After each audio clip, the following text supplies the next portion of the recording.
hope everyone is doing fine. I'm doing great. It's been like long since I last uploaded a video, but yeah. So what's been happening? Everything's been great, and yeah, I can complain.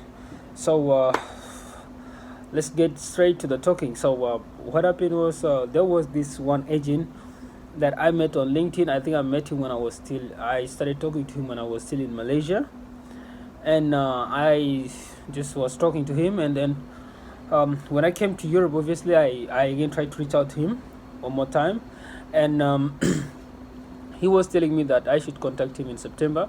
That was last year, and now I came to Europe, so I contacted him. I told him, hey, I'm already in German, and this and that, and then he's like, okay, contact me in June, and then I tried to reach out to him in June, and then he said, contact me in July, and then he had been just pushing.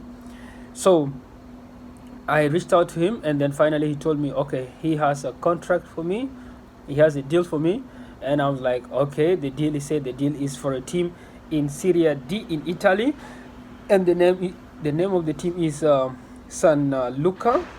Yeah, San Luca. They're in the Serie D. They are in the southern part of Italy.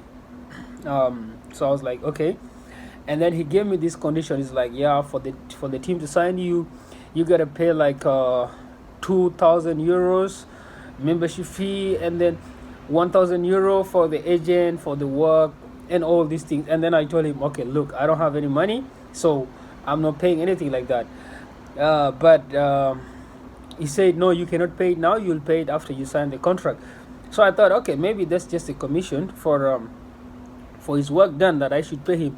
And I also know, like, okay, at least I know stories where like some agents asking people to pay money upfront, and then they'll try to manipulate into the team or like work their way into the team. Like like these dodgy things are there, and especially in Southeast Asia where I've been, I know stories. And David Rowell also told a story at one point of how it happened. So I didn't understand like what his intentions were. So I thought, okay, maybe it's also these other agents who maybe can just go influence anybody in the club, give them the money, and then they sign me in and this and this. I'm not sure if that was what his plans were, but yeah, we got to. I told him I don't have any money. He said, no, you can pay that after signing. So in my head, I'm like, okay, I will pay that from my salary. And he said, okay, the team will pay you. They'll give you a house, they'll give you food, and they will give you 2,000 euros per month. That's your basic salary. And then I was like, that's fair enough. And then he said, okay, I'm going to send you the contract and you sign it, send me your passport and everything. So I sent him my passport, and a few days later he sent me the contract. Didn't look like a professional contract at all, because I signed one before and I know what it looks like. It just looks something, and the dates were a bit not so corresponding.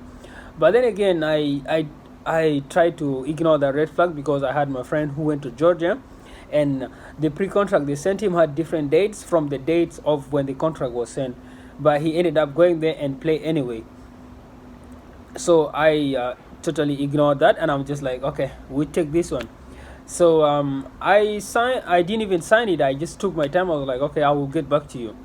And then when I was trying to weigh up other options that I had, nothing was coming out. So I reached back to him. I told him, okay, this is I'm down for the deal. And he said, okay, come down to Italy. I was in German, so I said, okay. I took the bus, went to Italy, stopped in France. From France, I transit to how do you call it, to Turin, and then from Turin went to Milan.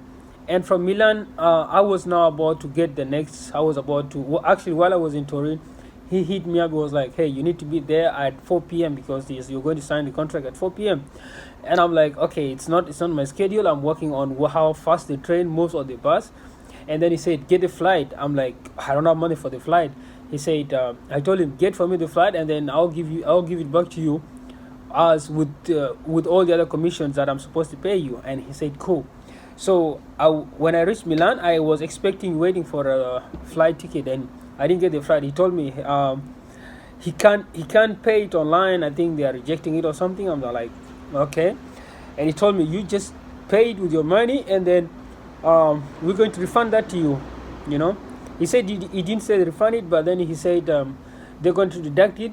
Instead of me paying the 3,000, obviously the 2,000 for the membership of the club, which I don't know what it meant, and 1,000 for his. So he said the flight, I think, was around 200 something euros or 300.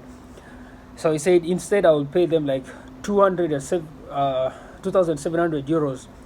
And I was like, I don't have that money. Then he was like, wait, you mean you're coming here without that 3,000 at hand? I'm like, yeah, of course. I told you earlier that I didn't have the money. It's from the salary that I'm going to pay you, whatever I'm supposed to pay you. He was like, nah, this is not how the deal works. The deal is you pay the 3,000 upfront, the agent fee, and the membership to the club. And from there, I just knew, okay, this is a red flag. I was at the Milan station. I was like, okay, you know what? This is a red flag. And then I told him, okay, so what is the? I'm already here now in Italy. I'm supposed to proceed down to Saint Lucia, where like you're supposed to be. He lives in Florence, so I was like, okay, maybe I passed in Florence. He said he gave me a dodgy excuse. He was like, he's gonna meet with the president of this club, Liveroni, something like this, and so I didn't try to follow up that. And then he's like, okay, I asked him, so are we signing the deal or no? He said, oh, okay, the deal is off because you don't have the money. And then I'm like, okay. I didn't really like say anything but him. I just kept quiet. I was like, okay, he has given me clarity. I cannot sign, so I didn't need to proceed down. And then, I mean, when I look at his profile on LinkedIn, he had been like posting other different players that are signed. So in my head, I'm like, okay, this is probably what he does, and he makes some deals anyway. But only to realize that I just think from the looks, because if you see the photos, he photoshops himself into the pictures of other people. Actually, he does photogrid, not even Photoshop. He photogrids and then puts himself there. And then I just knew that, okay, Hayes is probably, this is a scammer, and he's Albanian. I think half Albanian, half Italian, or he just live in Italy and has the Albanian passport. But yeah, and then I just like, okay, so the deal failed, and I was now in Milan. I was like, okay, what do I do next?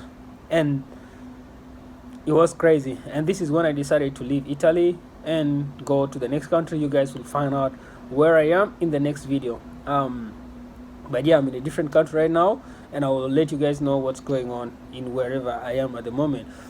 But yeah, so I left Italy already, and obviously when I was in Milan, I was stuck. I had actually 0 cent on me. I didn't have any money, but I just needed to get away. How I got away from there was a different story. How I left Milan to come to a different country was a different story anyway. But yeah, this just tells you like there are also a lot of different dodgy agents out there that wants to exploit players, and you gotta like be wise and stay sharp so you don't get exploited. I mean, even from his LinkedIn profile, how he writes his how do I say it? I wish I could expose him, but respectfully, I will respect that. I won't go further by exposing him or anything. But if you want, you can DM me. I will tell you. I can tell you his name privately, but I don't want to put it out there like a public thing or something. It's I just want to keep that confidential. But yeah, I also tried to reach out to the club to ask them if they were aware of me, or if they were expecting me. But nobody from the club responded back to me. I just sent them a message on Instagram, but nobody reached out to me to tell me, okay, well, we're expecting you or we're not expecting you. But yeah, so guys, just be vigilant, and don't pay any money upfront to anybody. And that's just it, because at least I've worked with legit agents before who take care of me, so I don't really think it's appropriate for you to pay anybody anything. Though some agents would pay some members of the club for you to get in, but then that is like an under the table thing, and that money doesn't have to come from you. This is just what I believe. And again, I don't know what would have happened if I had that money and I paid it up. I'm not sure if I would have signed or not. But anyway, still, I'm glad that I didn't do anything dodgy, because again, at the end of the day, I don't want to be handed something. I want to earn my contract. If I'm in the team, it's because the coach thinks I deserve it and I worked for it. I don't want somebody to just give me something, because getting into the team is one thing, but staying into the team is another thing. And if you didn't come through the right channel, it would obviously be hard for you to stay at that club. So I was happy that I avoided all that scandal, and it just worked out clearly. But yeah, something is cooking, and you guys will find out very soon what is happening and where we are. So let's see what happens in the coming days. But until then, it's a goodbye.